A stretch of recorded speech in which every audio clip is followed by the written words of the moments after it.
across the country, TikTok is being banned on college campuses. The big headline here in mid-Missouri at MU, it's not banned, and there are currently no talks of banning it.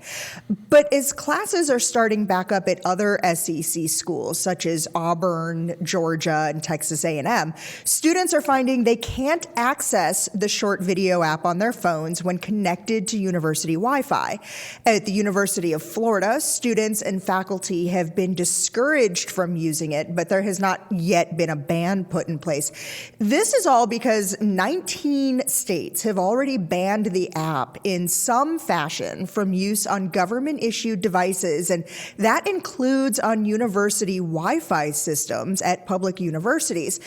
And that spending package that President Biden signed at the end of 2022, it also had a piece in there that prohibits the use of TikTok on devices owned by most federal agencies. Now, the concern here is primarily one of cybersecurity, and a lot of these bans have been in Republican-led states, and on the federal level, Josh Hawley's been at the front and center of this. Yeah, but I think this is something where you're going to see a lot of bipartisan agreement. I think there is a lot of concern across the board about espionage. Okay. And there was a big New York Times magazine piece recently about TikTok's origins. And there's a lot of evidence that while the founder may be very well-intentioned, if you're doing business in China, you're under a lot of pressure to turn data over to the government. And that's really the concern that we're seeing a lot of people express.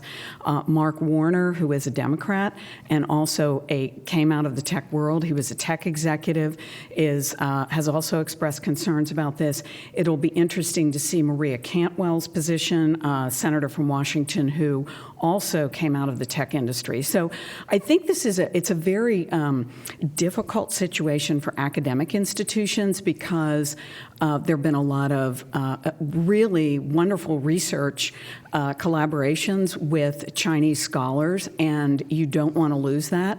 But I think there is genuine concern, and I think with good reason, what a lot of us don't understand, it's not just young people, when you are logging into an app or having any kind of an online transaction, you're leaving a data trail. And the terms of service are way too long for all of us to read, and we're usually in a hurry, and we click yes, and we really don't know what we're agreeing to, and where is that data ending up? Is that something, though, for the government to be restricting, or is that a choice of putting an app on a private device that you own, and it's a buyer beware situation? I think it's a buyer beware position, but I also think that I think the government does need to play a role in this, especially when you start talking about the fact that you can be tracked. Mm-hmm. And there's so much interconnectivity between what we do in our private lives and what happens in public. And that interconnectivity can be exploited by various governmental entities, including China and others. And I think that's where you're seeing this bipartisan, where they're saying, wait a minute, this isn't about whether we're talking about Democrat or Republican, right or left. This is about national security as a whole. Yeah, and even the most dogmatic libertarians will say national security is the one thing that is the federal government's responsibility. Yeah, absolutely. But I think part of the issue here, too, is that we've had a generation, maybe a generation and a half, that is all about building a brand. And TikTok has become one of the yes, exactly, one of the central ways in which they build their own personal brand. How do you roll that back, or how do you put safeguards in place where people are going to still be able to do that, but not feel as if they're actually losing something? So there's a piece on our links blog that gets into some of this and talks to some of the student journalists that are at Auburn, and they had said too that okay, if we can't connect to TikTok anymore, those short videos we've become so used to producing, we'll just go ahead for our student publications and move those to Instagram Reels, looking at ways to find similar functionality on apps available here. And ironically, or maybe not so ironically, that's what we see with the Chinese app WeChat, that so many of the functions within that are the apps that we use every day in the West and have all been wrapped up into one, in part because of the ability to surveil. But the functionality, Mark Zuckerberg and Meta have chased some of that functionality that's so popular in Tencent's apps and in ByteDance's apps to include that and to create that alternative.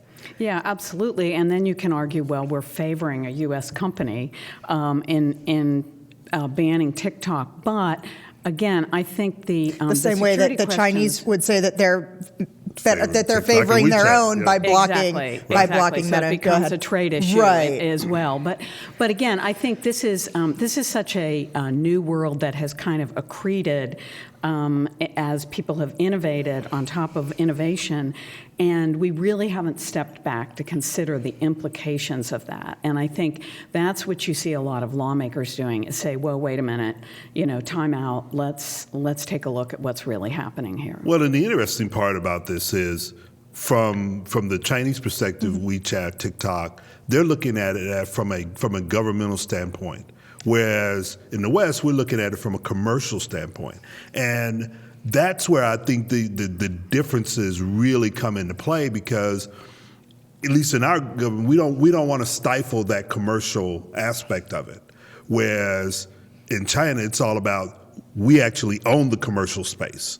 The government does. And so it's a really different, both economic as well as political perspective when you look at it. Yeah, I think that's the global nature and the trans-border nature of these businesses makes them very hard to regulate.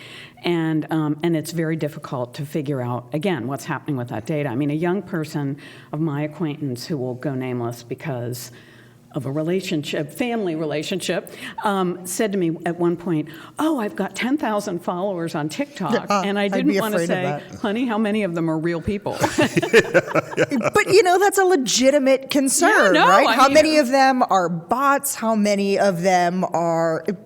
I spend more time blocking new followers on Instagram than anything else. I mean, this is an issue that we could go down the rabbit hole and spend the entire show. Don't give me any ideas.